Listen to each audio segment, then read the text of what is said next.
my plan was not to become a professor. That was never my plan. And so my journey starts out with not that end part of the plan, which is sort of interesting because I went to a very small school that had very great professors, and why that didn't serve as a role model for me is sort of interesting now that I look back on it. But I did want to help people, so I chose a field called clinical chemistry that would help people in hospitals. So clinical chemists actually work in hospital labs, and they help design new diagnostic tests for people who are sick.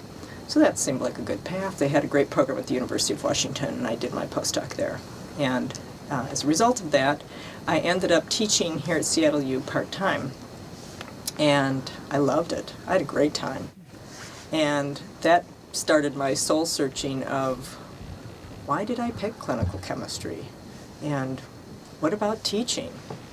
So I read the book, What Color's Your Parachute? Did all the exercises in that and decided that probably teaching was actually a pretty good fit for me. I come from a family of teachers, and so that profession or that calling was something that was sort of, again, embedded within how I was raised and how I thought about the world. I think when you come from a family like that, it's not only that knowledge is very important, but also you understand the freedom of being able to think, you know, the incredible sort of creativity that comes from that space. And I wanted that freedom. I think what stands out for me in my career is a sequence of surprises. First of all, I never thought when I was certainly not in grade school, not even high school, that I'd ever teach at the university level or I'd get a PhD. When I went to graduate school to get my master's at Duquesne University, I thought I'd become a therapist. 2 years in the United States, go back to Canada like any respectable Canadian would do. I liked the work so much that I applied for the doctoral program, and I got into that. And at that point, I didn't know what I was going to be doing. And then at some point, I was working in a psychiatric hospital part-time, and I thought, I think I might have something to teach. So I applied, got a teaching job. And I thought, well, let's do that for a couple of years and see what happens. And it was really tough, hard work, endless number of hours, particularly the first couple of years, but I enjoyed it enough that I stuck with it. And then that became my career, combination of teaching and some therapy on the side. It's gone by quickly. That's one thing that stands out. It doesn't seem like it was all that long ago. The beginning of my journey was a little non-standard, but perhaps many are. I was finished up my undergrad and was working in Michigan. I went to Michigan State, and I was playing Ultimate Frisbee. And our Ultimate Frisbee team was starting to get good, but not quite good enough to get to nationals. After a season, we had a meeting. Do we really want to do this? Do we want to go for it? Yes. That, for me, entailed quitting my job. So I was going to go to grad school. Michigan State didn't give any money to MBA students at the time, but I heard that they did give money to doctoral students because I needed some form of income. So I met with the department chair, and we had about a 2-hour meeting where he explained academic life, what the career entails, and that sounded quite interesting to me. So I went, yeah, okay, I'll do it.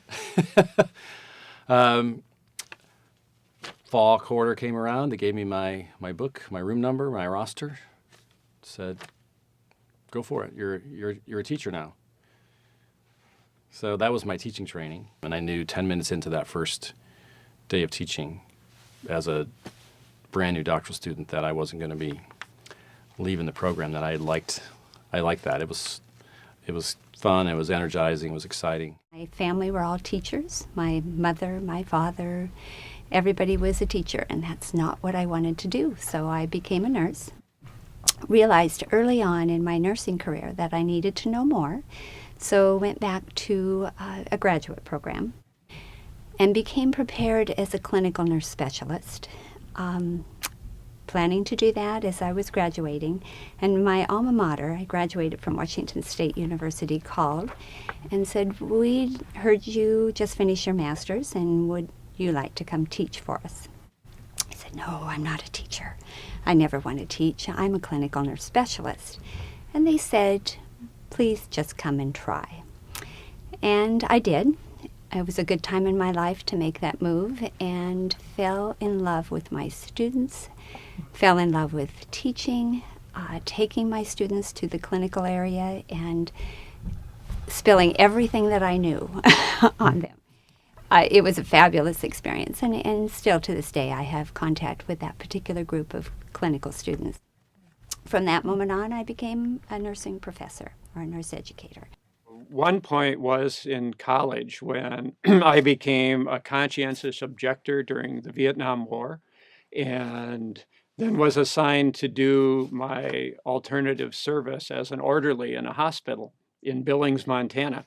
And so I reported to Billings, Montana, and when I got there after like just 2-3 days, the draft ended at that point in 1973, and the whole selective service system just kind of disintegrated, and they sent me home. So I never performed my alternative service, and I never performed my military service. So I was left feeling like I have an obligation, as I believe everybody has an obligation, to do service for your country, your community, your society. So I've wanted to do that over the years, and I think that's part of the reason I've spent a lot of my professional life focused around service learning and community engagement. For me, my focus has been on how can I help create an educational system that focuses on developing kind, compassionate individuals, and also that helps develop people who take responsibility for their own education and the improvement of society. So I've kind of kept that focus in mind with whatever I do. So whether I'm doing research or scholarship or service or whatever, that's kind of my underlying agenda. And so I look for things to do that will help contribute to that agenda. And so I think over the years, what I've learned to do is look for the low-hanging fruit. Whenever there's a place where there's some receptivity to that message, where I can accomplish something quickly and easily, I'll jump in that direction and try to accomplish it. Coming here, I came, unfortunately, ABD to Seattle U, and so I had a challenge of being ABD coupled with the fact that I didn't plan out my dissertation very well. So I didn't really have enough sample size to do publications out of it. So I had to get tenure ABD without using my dissertation. That's kind of rough. However, it's sort of how the journeys work. Is the way to do that then is with co-authors, and one of the co-authors I started working with at the time is still a co-author today, 20 plus years later, and that notion of co-authors and partners on the journey, because it's really too hard to do it alone, has been a really great lesson.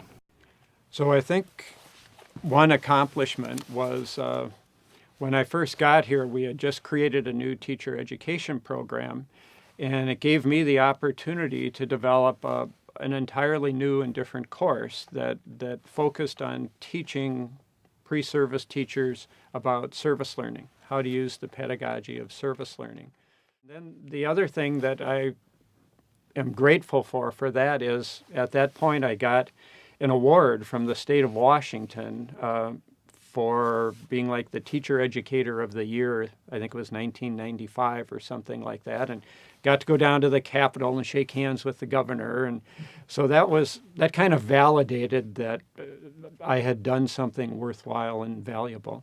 Well, I was at a faculty development workshop, 5-day workshop for chemists, and some of the exercises we were doing pushed you well out of your comfort zone and allowed enough time for you to think about what would be going on if a student was asked to do these things. And I think it was at that point that I realized that what I was doing in class was probably not helping students to critically think as much as I really thought it was. Once I kind of recognized that, there wasn't really any going back. I couldn't come back and do what I'd done before, because I think I was under an illusion that my student evaluations were actually giving me valuable feedback on what I was doing in class, and in fact, they really weren't. They were telling me that the students certainly followed what I was doing in class. I was organized, all those kinds of things. Those are all good things. But in terms of learning, they probably don't fully understand what it means to learn. And so they're not really in a good position to evaluate what's happening with their learning. And so I think I reconceptualized myself and my role in the classroom as a result of this as more of a thinking coach and to do more coaching of thinking. And as a lot of people have probably heard me say, you can only coach thinking if you can see it. And you can only see it if it's written or talked about. And I want that happening in class so that I can fix problems right at the beginning, not wait until an exam in order to fix that problem. One of the greatest things that happened to me was to be nominated by my college for the Washington State Professor of the Year. Not even to get it, but to just be nominated, because those people in my own college know me best. And to have been chosen by them to for that honor, I thought was pretty amazing. I think it was very clear to me when I first came here from another university on the East Coast that I was more free to express some of the social justice concerns that I knew were very important to me and that were already driving my scholarship and my teaching. But in this environment, those concerns and those passions and values sort of flourished. So again, after 20 some odd years of teaching, 16 or 17 of which were here at Seattle University, there's a sort of sense of almost mission accomplished, like it was meant to be in a way. And it's a really wonderful feeling.